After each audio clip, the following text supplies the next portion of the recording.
How's it going, everyone? I hope you're all doing well today. On our next stop of our journey to explore all the new Dead Cells weapons and skills, we are taking a look at the blowgun today. And the blowgun is basically the ranged version of the Assassin's Dagger. So there are both pros and cons that make this better and worse than the Assassin's Dagger, and I'll be exploring that throughout the run, but I'll kind of get into it quickly right now. So with the blowgun, it does crits from behind. So if you're right behind an enemy, shoot the blowgun, does a lot of damage. If you shoot up front, it basically does no damage. Think of it like if you were to like blow darts at someone, like the spitballs when you were in school. If you were to blow them at someone, if they were looking at you, they can anticipate it, so it's not as powerful. But if you hit them from behind, it's much more effective, right? Same concept, except instead of a shiv, this time you're using a blowgun. So that's that in a nutshell. And the other thing we are doing is that we are doubling up and doing more of a gimmicky build as well. So this is a colorless build because I kind of have to do this. This is the squad goals build. So this involves two of the companions, one introduced in Rise of the Giant and one introduced in Bad Seed. And we have our Great Owl of War, our Owl Boy, and our Mushroom Boy too, with the exclamation point. That is the most important thing. Shout out to Slick Will Hermstead, who suggested this build. I also saw a post about this on Reddit the other day, and I was trying to think for a few days about how exactly to employ this. I think it turned out really well, but again, thank you, Will. He's an OG subscriber, has been in the comments of like every single one of my videos, so I got a lot of love for him as well. Got a lot of love for you guys too. Suggest a build if you want me to run it like he did. And with that, leave a like, subscribe for more Dead Cells content, and enjoy the run, everybody. So something you're going to immediately notice is that I don't make use of any shields during this run. The reason for this is that the blow dart doesn't do a lot of damage against certain bosses. So this would be Mama Tick, Conjunctivius, and the Giant. So one thing I need to do is like have some good either ranged or melee type of weapons. So in this case, I decided to go with melee because melee tactics works really, really nicely with this. At some point, I've tried doing this already, but it didn't really turn out that well. I'm going to do a phaser run with both Blow Dart and Assassin's Dagger. Just like a compare-contrast sort of thing. I think it would be pretty cool, but we're going to do our best to just avoid all these jerk shrooms coming at us, because those yeeters just love to throw them. It works very similarly to the Purulent Zombies in Stilt Village. I think they are also there in Toxic Sewers as well. Yeah, they are. Except the thing is, these are like infinitely harder. Like, because you can't roll past the jerk shrooms when they're being thrown at you. The nice thing is that they don't teleport towards you like automatically. Instead, what they do is that they will kind of just hang out there for a while until you yourself aggro them. Meat Skewer is going to save the first half of this run because Meat Skewer is extremely underrated. I know I put in my tier list for 1.6, I put it in the B tier. That was mainly because as its own weapon, it's decent but not amazing. But in this sort of run, it's absolutely fantastic. Just because it gets me out of very tricky situations that the blow dart might get me into. These are things like aggroing enemies that I don't mean to aggro. Generally just trying to avoid getting hit and things like that, and the invincibility frames that I get from the Meat Skewer is extremely valuable. You can see all the biters hanging out with us. It's a big old party right now. We got biters, we got the jerk shroom, we got our owl. Well, it's not a jerk shroom, but it's pretty much a jerk. I don't know. I'm just kidding. He's the best boy. We got the kill off on that yeeter, and we are doing great on damage right now. We are doing absolutely fantastic. No complaints so far. I have a bunch of skills unlocked, but that was really only to get me through the first like couple biomes. And the reason for that is because I didn't know when I was going to be able to pick up both an owl and a mushroom boy. Because they're both powers, so I wouldn't be able to get them in the recycling tubes in the beginning. So that was why I waited for a little bit. But so far we're doing good on damage. We're doing good on just generally keeping enemies honest. The Mushroom Boy is actually just helping a lot right now. The biters are taking care of the enemy as well. So it's very, very helpful for me. You're going to see me take a challenge rift in a couple seconds. This is another thing that the Meat Skewer is really good with. It's really, really good at mob management as long as you stay disciplined on it. We find the challenge rift right there. I do make an unfortunate mistake when I hit up the challenge rift. You're going to see this right now. I kept pressing X because this is a colorless build, so I got confused for a second. So I take this amulet just to get more health and damage reduction on the projectiles. I accidentally take brutality, unfortunately, so that leaves me at 1 less than I would have been, which would have been at 16. And with my actual amulet, it would have been 17. So that's unfortunate, but we keep moving towards our goal. In Prison Depths, you take a lot more damage than in other biomes from the Challenge Rift, mostly because if you're at kind of glass cannony like I am right now, one of the things is that you're going to have less health than in other biomes where you'll have a little bit more health and you can play around with stuff like Masochist and stuff like that. But we don't take a hit. We're good to go. Meat Skewer gets the kill for me. Pick up another double purple amulet. I really, really love Meat Skewer in this run. It really took me out of precarious situations like that one. Just the invincibility frames. The Mushroom Boy actually gets the kill and kills like 6 enemies at once. It was crazy. This was really bad. So I avoid the Inquisitor. I take a hit from the Inquisitor and the Slasher twice. And I'm just trying to find enemies to kill so I can go ahead and get some recovery back. I don't get much. And the other problem with the Blow Dart is the same problem that I have with a lot of different auto-target weapons. And by the way, this does auto-target. But the main problem I have with it is that sometimes the auto-target kind of doesn't do what you want it to do. So it is a bit of an issue. We get the kill off on that Slasher, get the kill off on the Bombardier, and then another one off the Slasher. So really unfortunate sequence of events right there. Not really much I could do about it. We take the Assassin's Dagger. A little bit of a preview of a future run that I'll do. I don't know when I'm going to get to it. I have some other runs that are kind of waiting in the shadows, so to speak. We're going to take this Curse Chest, and you may be thinking, why don't I use the health potion? And it's because I've gone this far in the level, and I haven't seen the food shop yet, so it's inevitable for me. Or I find a hidden monster's eye, get 50% of my HP back, and I'm good to go. So generally, you don't want to waste your health potions and spend the money on getting a health flask unless you absolutely have to. That is one of my kind of low-key advices that I don't normally have to talk about because food's pretty easy to come by in this game, but in cases like this, I definitely need to. Assassin's Dagger helps out a lot with the spawners. I'm able to get the kill off on that, get the kill on the Inquisitor and Slasher. I have 4 enemies left. I'm going to knock out that Shocker and do the same thing with that spawner. I'm going to struggle a little bit on where to get my last kill because there's a Slasher down there. I want to wait for it to come back so I can use the Ram Rune on that little target so that he can die, but then the Bombardier is also right there. So I decided just to kill the Slasher right away. And that was the right decision. Pick up another scroll. We are at 21. We should be at 22, but because I made that mistake, it was unfortunate. My Mushroom Boy does explode, but again, the enemy doesn't aggro me, but it kills it all on its own.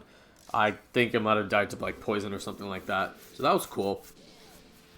So side note, before I talk about this concierge fight, I actually took one of the Mama Tick outfits. She drops like 5 or something like that. I don't think I've unlocked all of them yet. Unfortunately, I take a hit right there, but I think Mama Tick outfits look so good.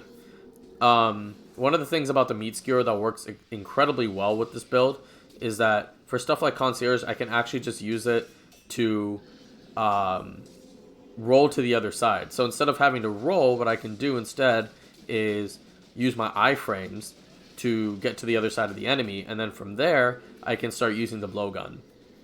Sounds a little weird in concept, but that's just kind of what's really good about Meat Skewer. It's a very good situational weapon, I would say. One of the better ones in the game. Mushroom Boy is going to get the final kill on the Concierge, and we're going to move to Slumbering Sanctuary. So with that, that is every single level that I have explored in the new Bad Seed DLC. Not much has changed with the regular biomes outside of Cursed Chest being moved to different locations. I'm going to get the kill on the Masker, And I actually have to go through the spike pit, which is why I'm showing this. There was no other option, and I don't have Masochist, so I have to play it very, very slowly. One hit on the spike is going to drop me down to 1 HP because my health is a little bit low right now.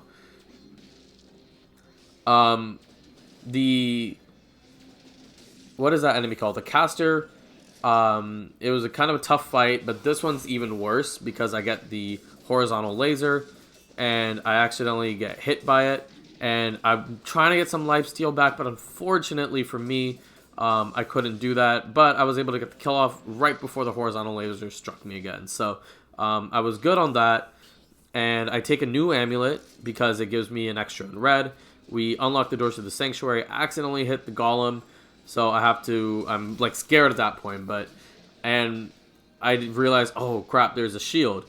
So we got to get the kills off, and we just got to kind of maneuver our way. That's just kind of what we need to do sometimes. We're able to kill the demon right here. Took a little bit, but again, meat skewer with those iframes is incredibly, incredibly good. You're going to see the jerk shroom kind of do its thing against the golem. Jumps back to me, jumps back up for some reason, and then gets it done. I almost meat skewer into the bombs, and then I accidentally aggro this demon as well. So for the unlucky parts, I end up getting lucky. It's just kind of Dead Cells for you. It's a long game. The runs are like at least about an hour on average at 5BC. And there's going to be moments when you are lucky, moments when you're not lucky. We take the curse in Slumbering Sanctuary. I originally thought that there weren't 10 enemies on this map, and I would have to go to Sepulchre and do it. Barely get the kill off on the golem before he aggroes me. Luckily for me, all I have to deal with are this rampager, who's actually just going to aggro towards me, and then his shield runs out because of the length.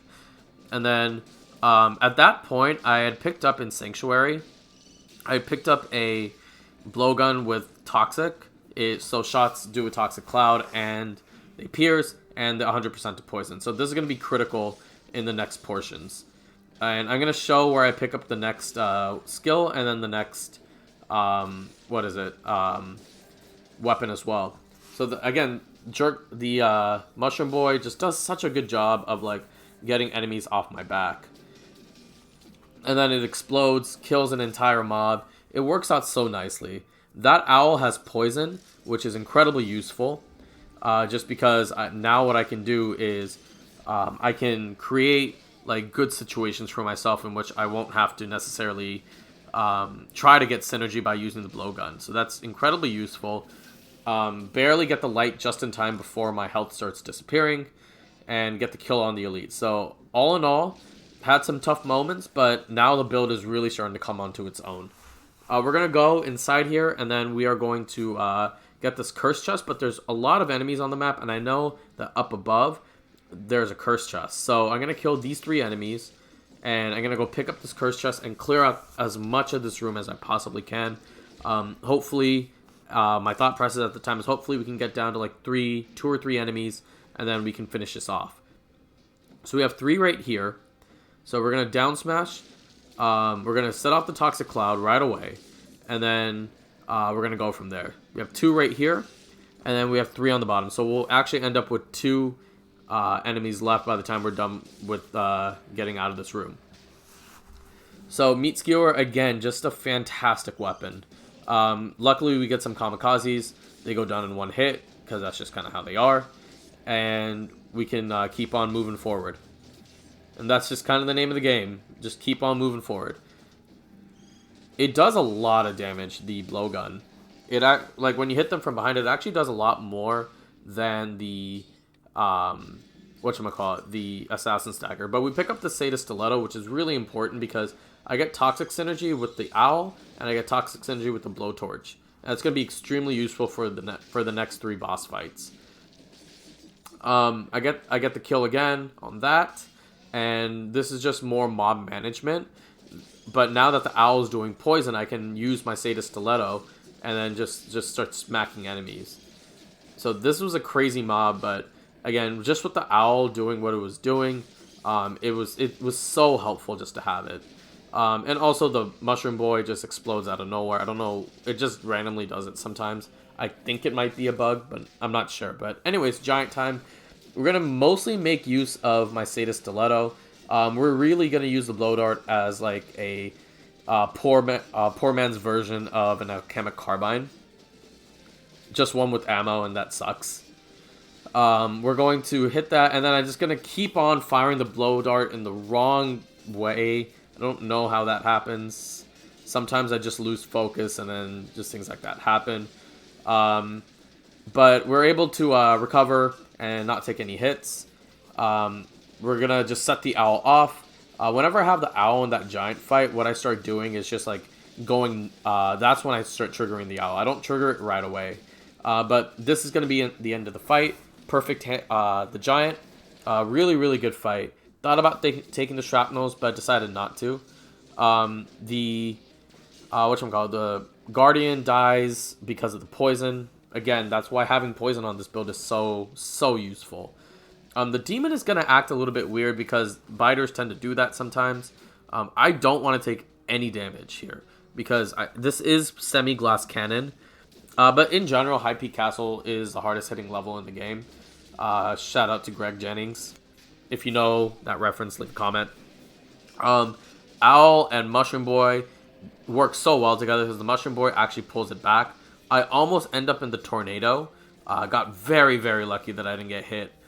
And we're actually going to go up to the other red door. And the reason we're doing that is because I checked the red door on the bottom. And what I saw was that there were no enemies in the other entrance. So that's where I went. I tried to climb the wall, and then I almost hit the spikes very, very last second. If I did it like a split second later, I would have gotten hit. I would have been dropped down to 1 HP, most likely. But I'm going to send my Jerkshroom out to explode, to kamikaze himself. It's just so satisfying watching that, honestly. And Jerkshroom's going to do his thing, so is the Owl. But unfortunately, the Jerkshroom just kind of explodes randomly. So I hope that they fix that in future patches. Anyways, Hand of King time. Again, it's just going to be the same thing that what I did with Concierge. Just roll and then just use my melee skills. So this is a Ripper build, which I didn't mention before because it wasn't relevant until now. I got Ripper mainly for this fight. So I'm going to keep on using the Blow Dart even when it's not like relevant. Again, just the auto aim can be kind of annoying sometimes. So, we're almost done. He goes and does the big smash. I'm going to start firing my Blow Dart like crazy. And the Ripper should be able to take care of it. Except I don't need it to because he just dies from the poison. But I'm going to definitely make use of Ripper in the last fight. Ripper, for those who don't know, if there are arrows stuck in enemies and you use a melee skill, then it does extra damage, just pulling the arrows out. Mushroom Boy does what he needs to do against both the Bomber and the Bomber Elite. Just pushes them, interrupts attacks, things like that. It's so useful. I'll put it this way. There's a reason that it's not tactics, and it's because of the fact that it just makes the game a little bit easier. Mushroom Boy starts attacking the Slammer. I sent it to explode itself. Gets the kill, and I'm able to get that key. Sometimes, and this is especially the case in the Dilapidated Arboretum, excuse me. I learned how to pronounce that in the last video.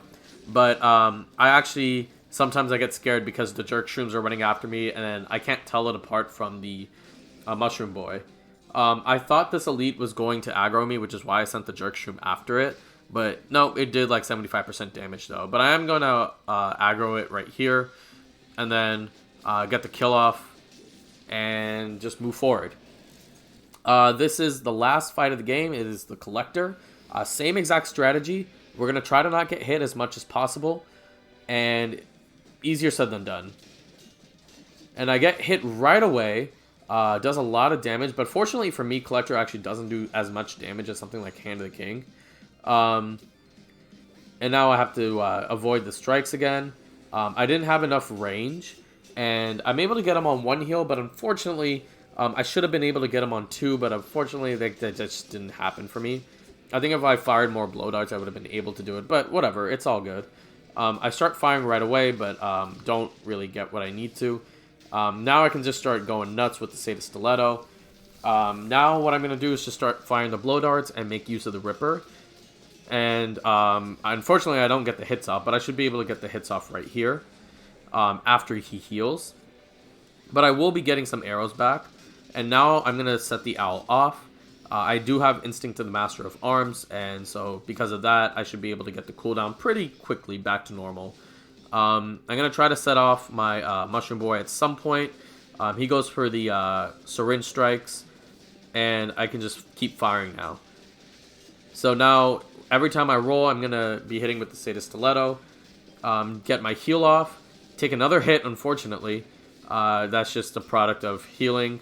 But use the blow darts, get the kill, and that is the run. Had a lot of fun with this. Squad goals, very, very fun. Highly recommend doing this build. It's just fun to watch the Owl and the Mushroom Boy work together. They have different functions. They have really long cooldowns. So it's really important that you equip weapons that can make use of both of those. I think it turned out great for the most part. Blow dart's pretty good. I think it is better, but also worse than the Assassin's Dagger. It does a lot of damage, so it's better than the Assassin's Dagger in that way, but it also has ammo, and Assassin's Dagger, you can use it against bosses like Mamatik, Conjunctivius, and Giant, even though like it's not as good, obviously. It still is incredibly like versatile, and you can actually just get decent hits off. Plus, it's a lot faster, and you don't run out of ammo. Sata Stiletto, again, best melee weapon in the game. I'll leave a card so you can watch that video. Thank you guys for joining me. Again, it means a lot that you guys will watch my content and spend your free time on here. And with that, I'm going to sign off. Thank you guys again. Leave a like, subscribe for more Dead Cells content, and have a great night, everybody.